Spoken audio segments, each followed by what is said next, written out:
Welcome to Secrets of the Entrepreneurial Mind, the only podcast that teaches entrepreneurial men the inner principles and mindset required to grow a thriving business around their adventurous lifestyle of freedom, prosperity, and abundance. Here are your hosts over at Peak Prosper, Scott Rowley and Mike Morelli. I'm super stoked for today's episode. We're going to be talking about how to become your authentic self to grow a successful business. Mike, stoked to jam with you, bro. Yeah, brother. Let's do this. Cool. Can you kick us off and just share a little bit about what authenticity really is? Like, what does it mean to be your authentic self? Really, it's just living true to that inner voice that's been inside of you the entire time. And it's typically that voice that's been buried under layers of fear, like fear of judgment, fear of criticism, buried under layers of worry or stress or shame or guilt. Really that voice that's been trying to call out to you to do certain things or say certain things or be a certain thing, but it's been pushed down and suppressed over a period of time. So that's really, Scott, what I believe where our authentic self is hidden, really. So it's really like acting in alignment with that true voice that speaks in our mind on a daily basis, telling us things that we should pursue that maybe we've put off for a long time, or changes that we should make to our lifestyle that we've been procrastinating on. Yeah, or something that you want to say to someone, but you don't say it because of the fear that you'd be criticized or judged or that you'd lose a friend, right? And this is really where the authenticity is found. It's actually listening to that voice and not allowing the fear or the worry or the anxiety to manipulate the decision making. What is the effect of acting inauthentically? Not just from the perspective of the impact on relationships and your mental health, but what kind of an impact does this have on your business and your ability to actually grow a successful business? Yeah, this is huge because one of the first things that it directly impacts is your financial earning potential. And so in business, the people who make the most money are the people that have really discovered and tapped into a unique niche, right? Or product or service. And people, entrepreneurs specifically, are always trying to figure out, okay, what's my niche and how is my product or service different from anyone else's? But really, your product or service or your business or your niche is really just an extension of you. And so if you're inauthentic, well, so is your product or service, so is your business. And so if you wind up being like everyone else, you're going to be paid like everyone else. And the reality is that most people are not paid what they're worth. Most people are not financially free or independent. And so what happens in entrepreneurism is the same thing that happens outside of entrepreneurism, is that we see crowds, right? We see crowds and we see, oh, this group of people are doing this thing. All the entrepreneurs are saying these types of things on social media. They're pushing this specific type of product or service. And so I got to do that too, rather than actually listening to yourself and listening to what is really going to be the most energizing and fulfilling to you so that you can operate and create from a place of abundance and uniqueness. You wind up following the herd, right? And then when you wind up following the herd, you wind up doing what everyone else is doing. And the direct effect of that is that you're most likely playing outside of your natural skills and strengths. And because of that too, it affects your balance sheet. It affects the profits that you make, right? When you're an entrepreneur, you want to help your clients or whoever is using your product win to the best of their ability.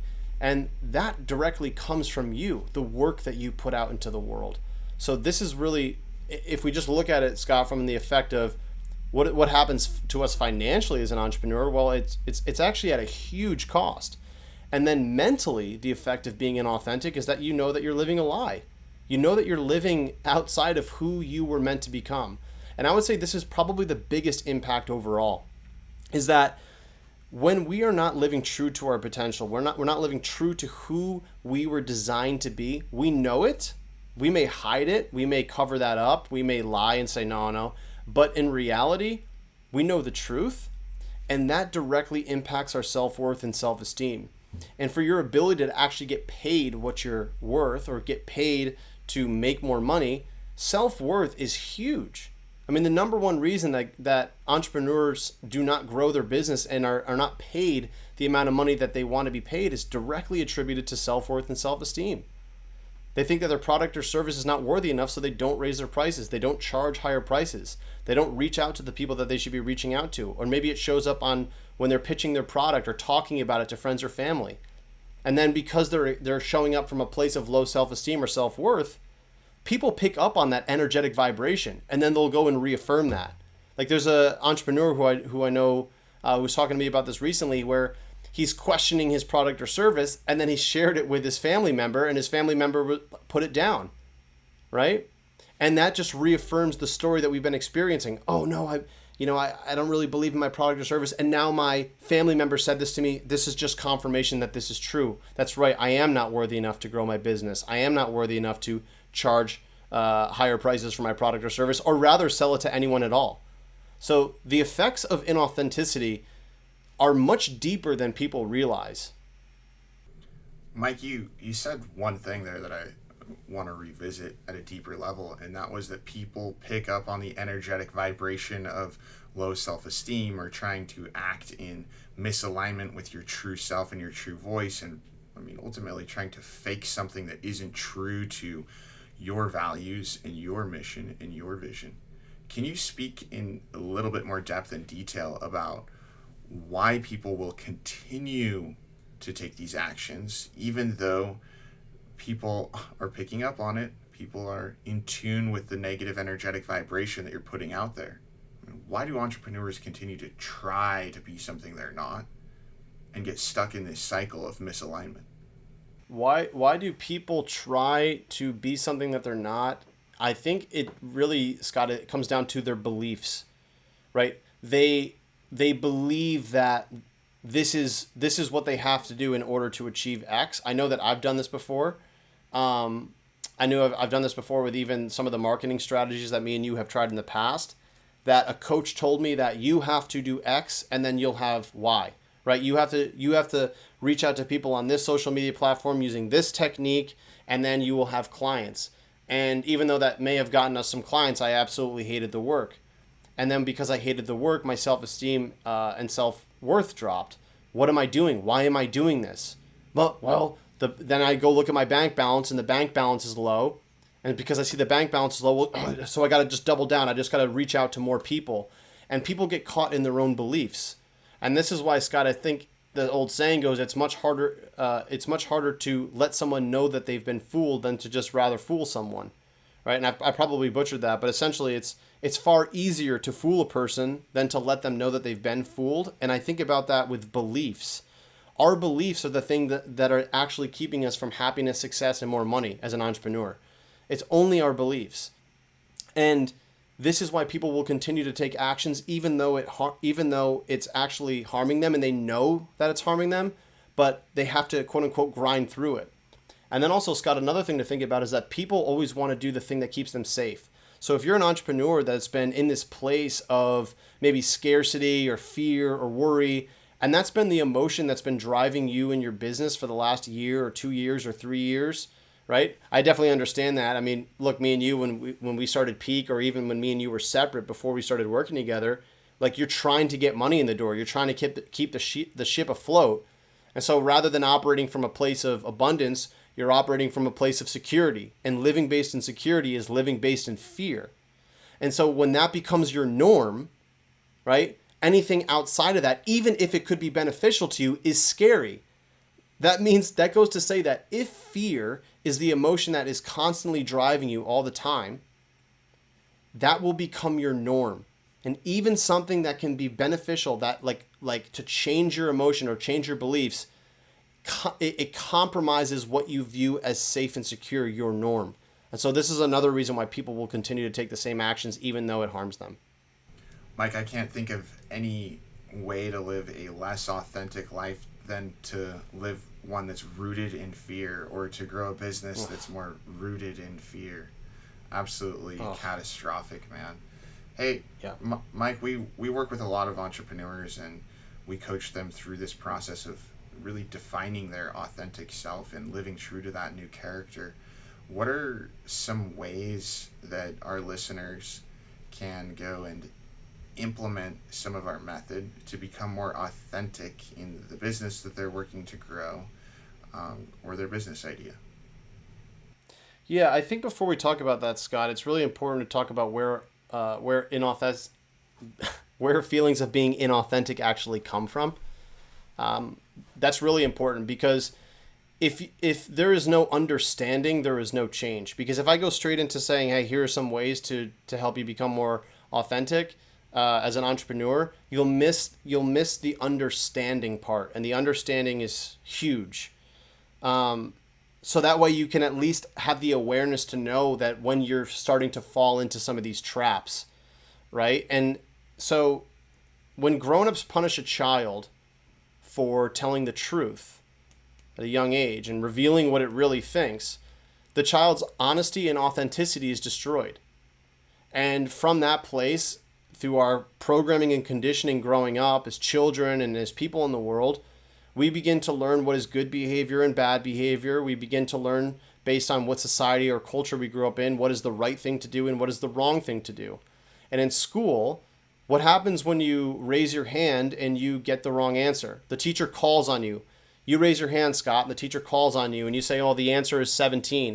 And then the answer apparently was obvious to everyone else. And the teacher said, no, the answer is 14. And now everyone laughs at you, right? And now everyone laughs at you. Now you feel embarrassed because maybe you're not good at math like I was. I almost didn't graduate high school because of math. I just could not focus. I could not do it. So, that was quote unquote embarrassing for me. When you'd think that when school ends that people would get over that, but it doesn't, because it develops inferiority complexes in people. And then people go into their life as an adult, or they start to grow a business, or they get into a relationship. And that element of fear and punishment has been so ingrained in people that people don't want to make a mistake anymore. People don't want to fail. They're so scared of failure. Why? Because it's been linked to punishment. But because now that there's no one there to actually punish the person anymore, like a parent or a teacher, we punish ourselves. And that's where self-sabotage comes from. It comes from an inner conflict around these beliefs that you've created for yourself around what is the right thing to do and what is the wrong thing to do, what is the good thing and what is the bad thing to do. And so being inauthentic, I obviously can't speak on this podcast. It comes from our programming and conditioning that we've experienced growing up in life. If you think about nature, Scott, things just are what they are. In the same way that a rose is a rose, a bird is a bird, only a human being can be one thing and pretend to be another. And so when you wind up living life, constantly seeking the acceptance and the approval and the attention of other people so that you can do the quote unquote right thing or make the right decision, you wind up chasing worldly feelings. Acceptance, power, and approval, these are things that have been created from man. They've been created from society and culture, right? These are the most unnatural feelings that a person can experience. And so when you wind up chasing worldly feelings, you wind up chasing feelings that are not intrinsically you.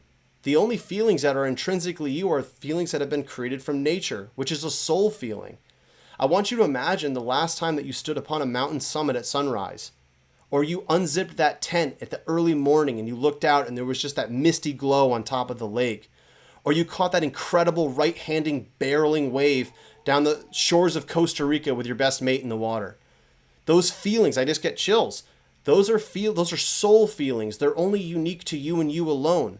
And so rather than paying attention and chasing worldly feelings, to develop authenticity is to chase a soul feeling, a feeling created from nature, because you are nature. And when you can begin to identify some of these natural feelings, you can begin to shed a skin and really start to identify who you truly are at the core. Because if you wind up continuing to chase worldly feelings, right, and you go after acceptance and approval, right, rather than expressing who you really are, you're hiding the truth about yourself. And when people hide the truth about themselves for so long from others, they'll end up hiding it from themselves. And you'll wonder why people try to gain the world and in the process lose their soul. So this is the most important thing, to really understand where inauthenticity comes from. Bob Marley, right? Don't gain the world and lose your soul. I think that's who said it. And boy, Well, God bless him if he did, because he knew a thing. There's nothing like dropping into flow state and experiencing those natural feelings on a wave or in the mountains. And Scott, we can start to do that with our work too. We start to do that with our work. We start to pay attention to, hey, I get into flow state when I go on podcasts, or hey, I go into flow state when I write. Maybe you should start writing more. Maybe you should start learning how to leverage writing to impact more people through your business. And that takes courage, because maybe a lot of people, maybe you heard from an entrepreneur that, or a business coach that writing is dead. People don't read blog posts anymore. I don't know. I'm just obviously making something up here, but this is the effect that it has on us. So once we start paying attention, we can start to really figure out some of the things that put us into flow, some of the things that really leverage our natural skills, strengths, and abilities.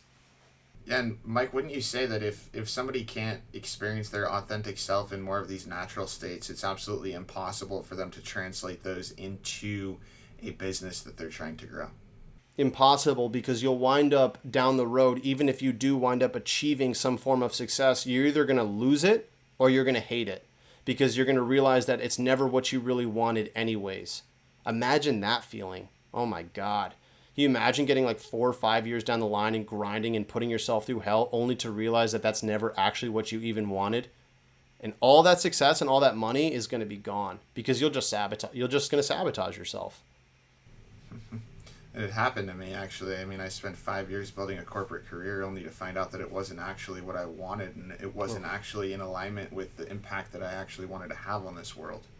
Yeah. Catastrophic, dude. What that does to a man's self-esteem and self-worth. Oh man. People never recover from that. I think we shared about it in a prior episode about the self-sabotaging effect of pursuing work that's in misalignment with your purpose and your ultimate vision. Yeah. God, and it takes so much, and I've been at fault for that, Scott. I think that's why I speak about this so passionately on this podcast, because I've done that as an entrepreneur. I mean, the first year of even being a coach, I was out of misalignment, and couldn't understand why I was sabotaging myself all the time. And yeah, and I can still slip back into it, like it's an awareness thing. It's not like you get to this point where it's like you've reached perfection. It's an awareness, so that when you realize when you're falling into these traps, you can pull yourself out very quickly. That's the beauty of mindset work. Is that not that you become like there's no troubles anymore, right? Come on, right? Life is almost, in a way, I don't want to say life is trouble, but I was reading it from T. Harv Eker last night. Life is going to continue to present you with problems. Even to the entrepreneur right now who's listening to this and he grows his business to $20K a month, you're just going to have new problems. The key is to become a bigger person than your problems, right? So if like your problem is at a level 5, you want to be a level 6 and above type of person internally. So there's just that element that I wanted to throw in there, Scott. Yeah, and Mike, I think you're the one that said, don't hope for no problems, hope for problems that you actually enjoy solving, because life is full of problems that are just awaiting solutions. Yep, totally. And you asked just a second ago, before I kind of went into the authenticity, where it comes from, is you're asking, what are some ways that an entrepreneur can discover his authentic self to grow his business? And I'd like to just touch on seven ways there. Please do, and not just the ways to discover the authentic self, but to begin embracing it consistently on a daily basis outside of the business, so that it can transpose within the business more naturally. Yeah, beautiful. So the first thing is just start to be honest with yourself. Really start to just be totally honest with yourself, and that may require some hard conversations, but really, starting to ask yourself some questions of, how am I acting out to gain the acceptance and approval of others? What things am I saying that I know are total BS that I should stop saying? What group of friends or people that am I hanging out with that I'm only doing out of the fear of XYZ, or just to feel some comfort in having some people around me, or like really start to be honest, really be honest with yourself. At least you can admit when you're being inauthentic. That's a huge step. The second thing is start to identify what you're not. A lot of times people are trying to figure out what is my authentic self, and they try to add things like, oh, I am this and I'm that and I'm this and I'm that. I would say start with subtraction first. rather than trying to add things into your life to find authenticity, which is actually the opposite of what you should do, you should be subtracting. So if you think about yourself as an onion, your authentic self represents the core. And all the layers stacked on top of it are layers of fears and insecurities and worries and doubts. So you should be peeling things back rather than trying to add things, right? And as you peel back, you will get closer and closer to understanding what your natural operating state is. Mike, let's dive a little deeper. Let's dive a little deeper into that before we maybe go to some more principles or tactics that somebody might implement, because it's so easy as an entrepreneur to think that I need more. I need more clients, I need more money, I need more services or products. I need more marketing, I need more tools and technology, I need more stuff to make this thing actually take off. And that just makes the rocket heavier, bloated, and it ultimately, most likely, will explode before you even get close to your ultimate goal. So when I think of things to get rid of, and I would love to hear some stuff that you might have to add as well, Mike, I think of, well, what people am I spending time around that are absolutely in misalignment with my vision for not just my business, but my life? Because the people that we spend time around have such a profound impact on us. I think of where I'm wasting my time. What time am I just wasting away in scroll feeds? We were talking about this earlier today, how just being on social media, even for 5 minutes, can pull us into the scroll void that just fuels comparison and anxiety and ultimately melts our time away. I could get rid of it. I could get rid of social media. I could probably get rid of some people from my life that really aren't positive influences. And I could probably get rid of those 2 or 3 other service ideas instead of trying to stack more services onto the business. Well, what are some other things that people could start getting rid of so they can really get to that core natural operating state beyond the fears, beyond the self-doubt, and beyond the anxieties holding them back from being true to themselves? Well, I feel like you've really nailed some big ones there, Scott. I mean, those are some great places to start. And I would really say that the authentic self is an internal thing. So really, you want to begin to just, again, look at these beliefs. Like, really start to evaluate your beliefs. And I think, Scott, one of the best ways is to start to look at some of your attachments. An attachment is the thing that is a belief that someone or something is responsible for your happiness. So, for whatever things continue to come up for you, whatever you're fearful or worried about, start to evaluate some of those beliefs that come in. Well, I need money. Okay, stop for a second. I need money. Okay, hold on. Now, why do I need money? Like, really just figure that out first. How much money do I actually need? And why am I stressing so much over money? And how is this belief that I need XYZ, how is it affecting my happiness? How is it affecting my success? How is it affecting the actions that I'm taking? I'm not saying that now you go live under a rock as an entrepreneur and you don't make money. No, it's evaluating the emotional connection that you have to your beliefs. See, when people want something in life, when they have a dream or a goal, right? And let's say, for example, you're an entrepreneur, you want to do 10K months in your business. And then you have that belief, you have that vision, you want it. But then what comes up? It's always some like limiting belief, fear, doubt. And because those have an emotional connection, a strong like emotional feeling that leads to probably procrastination and indecision, people downgrade their goal. They downgrade what they want. Rather than changing the belief, people would rather hold on to their beliefs and stay the same and just downgrade their dream or goal. Well, now I'll just go for 4K a month, right? Don't do that. Just change your beliefs. It's much more simpler, and it's much cheaper. Such a better alternative. So again, I know we've talked about some of the external things here, Scott, but I really want to challenge listeners here to really start to evaluate your beliefs. And if you want to take a deeper look on this, I mean, our mini course does that really brilliantly. That'll be in the show notes. Mike, you're talking about belief upgrade. And definitely, guys, if you're listening here, check out the mini course. It'll help you with the belief upgrade. And I was talking with one of the guys that's in the Peak Prosper Men's Transformation Program a couple of weeks ago, Justin, and actually about a month and a half prior to that check-in chat a few weeks ago, we left the call. He set this goal of doing 25K in sales. And he was telling me a couple of weeks ago, he goes, Scott, I got off that call with you, and I told myself, shit, I don't want to do 25K in sales. I want to do 25K in commissions. I want to take home a paycheck of 25K in a month. And he continued to reaffirm that new line of thinking, the new actions that were necessary to turn that into a reality and create opportunities that were in alignment with that new becoming belief. Sure enough, last month he did $25,000 in commissions. Absolutely epic. I want to move on here to a couple more steps that listeners can take here. And I want to jump into, I've touched on this briefly in the podcast about 10, 15 minutes ago, but just understanding worldly feelings and feelings from nature. Okay.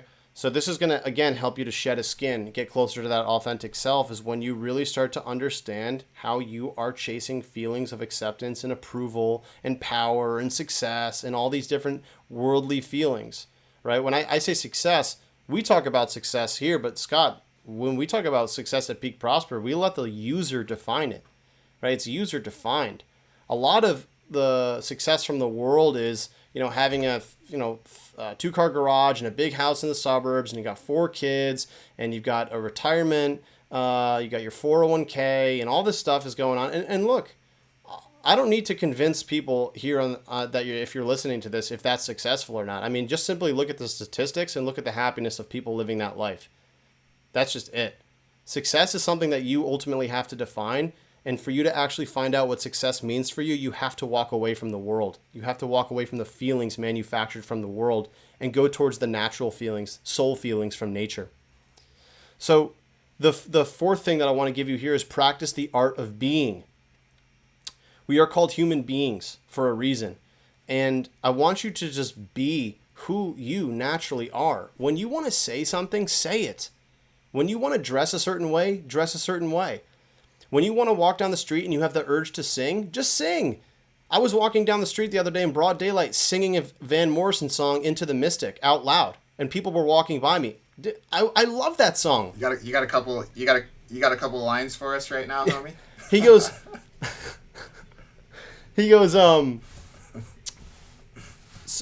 smell the sea and feel the air. Is that what he says? Let your soul and spirit fly into the mystic. I mean, the guy just drops absolute bombshells in that song. Hold on.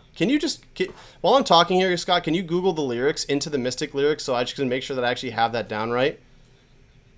Yeah, I'll pull that up here. Let's see what I can find. Yeah.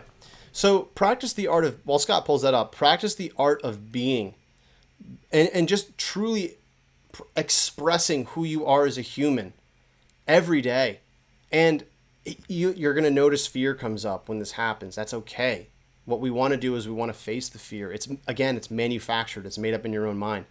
And you'll realize as you go throughout this art of being that, people are just going to respect you for who you are. And the people who don't were never your friends anyways. So that's okay. The fifth thing that you want to do is you want to identify and leverage your natural strengths. Scott, I obviously just can't speak on this podcast today. That's okay. But you can probably sing though. Let's hear some of that Van Morrison, bro. I just dropped a couple of the lyrics there in the chat for us. Hold on. We were born before the wind. Where? All right, here we go. He goes, he goes, hark now, hear the sailors cry, smell the sea and feel the sky. Let your soul and spirit fly into the mystic. Wow. And when that foghorn whistle blows, there it is. You know I'll be coming home. For those of you who don't know the song, I mean, seriously, Into the Mystic is it's one of the greats. It's a great song to visualize too. But identify and leverage your natural skills and strengths. I mean, pull these things out. Really pull these things out and really figure out what those are. And some really good questions to ask is, what do you remember doing as a child, but most likely much better now? When do you find yourself saying things like, I love to, or I love when? Start paying attention to that. What are the things that you do on a daily basis that actually give you energy rather than take away your energy? Start to find out what these things are and really begin to leverage them and put them into your business. So for example, I get into flow state when I speak. And so Scott and I said, yo, let's start a podcast together. Scott asks really good questions. Scott has such a good brain for being an interviewer. And I mean, not to mention coaching, but I'm just saying, Scott, you're amazing. I mean, your recent podcast that you did with Jeff Browning was just world class. And I'm just saying, this guy asks such good questions. We want to put ourselves in positions to win. So the sixth thing here, define what you want. Create a vision, right? Create that massively transformative vision. You'll learn about that in the mini course, but define ultimately what you want. If you want to be authentic and live a life true to who you are, you have to define it, and you have to begin to start moving towards it. It's huge. If you don't define what you want in life, someone else is going to define it for you. And when that happens, years down the road, you wind up getting to a place that is not you. Hence, inauthentic. And then the last thing is just stay aligned with your vision, right? You're going to be wanted to be pulled in all these different directions. Once you start clarifying a vision, you're going to be pulled left, you're going to be pulled right, down, center, whatever. And this is going to be getting pulled from shiny object syndrome, which we are just all, we're all working. I think all of us in the world are working through. But shiny object syndrome is these things that seem appealing, but they're not really in line with the vision, but they're so enticing, and they just want to pull you away. Stay aligned with your vision. They pull you into like buyer's remorse or time-wasted remorse, which is like a different form of remorse. Oh, yeah. I just wasted the last 2 days thinking about and working on something that isn't even what I actually want. Totally. Time-wasted remorse, right? Buyer's remorse. I just bought the shiny thing on Amazon because I thought it was going to make me feel better and look cooler. Yep. Oh, but damn it, I wish I would have just put that $200 back into the business idea. Yeah, and just stayed aligned with the vision. And if you stay aligned with the vision, the universe will continue to throw things your way that you do want. But as soon as you start putting your energy and attention and focus outside of that, well, the universe is going to say, oh, okay, you want that? So let me just throw you some other things. Staying aligned with the vision. I mean, that's another podcast episode for another day. But I believe that these 7 ways that I've just described for you here can be life-changing for the listener if they apply them. So, yeah. Epic. Great jamming with you today, Mike. I think you should maybe start a side gig being a singer in a band or something. Dude, I sent that song today.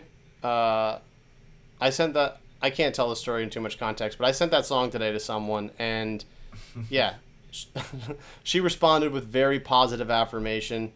It's a beautiful, beautiful song. Maybe we should just link it in the show notes. Just give Van Morrison a shout out.